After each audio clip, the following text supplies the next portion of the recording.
할렐루야. 9월 10일 오늘의 말씀입니다. 오늘 말씀은 갈라디아서 4장 21절에서 31절까지의 말씀입니다. 오늘 말씀 21절에서 바울은 율법을 가지고 정죄의 도구로 사용하는 사람들을 향해 강한 어조로 그들의 어리석음을 비판하고 있습니다. 내게 말하라. 율법 아래에 있고자 하는 자들아, 율법을 듣지 못하였느냐? 바울은 율법이 무엇을 말하고 있는지 알려주기 위해서 당시의 성경 해석 방법을 사용하여 논증합니다. 먼저 바울은 아브라함의 두 아들 이야기로 시작합니다. 22절인데요.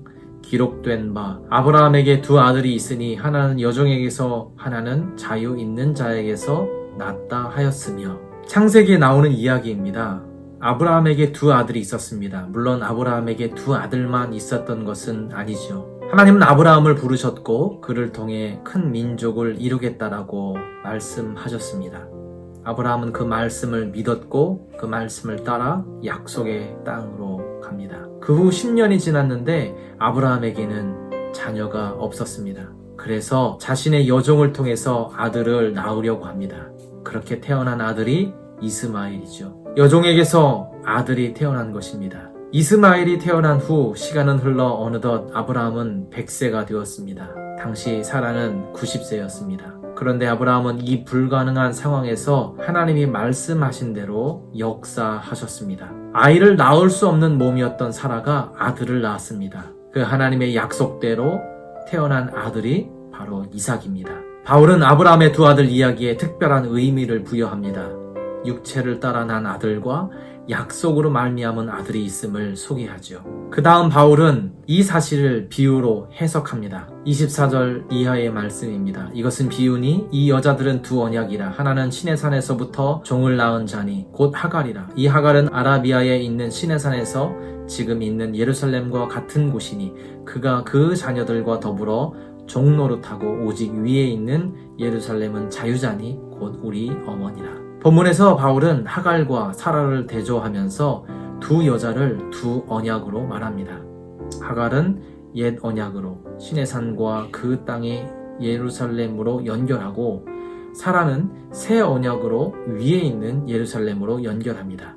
결국 바울은 율법으로 의롭다함을 얻으려는 사람들을 시내산과 그 땅에서의 예루살렘, 하갈에 비유하고 있죠. 그들은 다 같은 결과에 이르게 됩니다. 종이라는 결과입니다. 자기 행위에 매여서 종노릇하며 절대로 자유할 수 없는 존재가 되어버리죠. 갈라디아 교회가 율법 아래에 있고자 하는 것은 하갈을 통해 아들을 얻으려는 것과 같습니다. 그래서 그들이 율법의 행위로 얻을 수 있는 열매는 다시 종의 신분으로 돌아가는 것뿐입니다. 갈라디아 교회는 지금 자신이 어떤 모습인지도 모르고 자신이 하는 일이 어떤 결과를 가져오는지도 모르고 있습니다.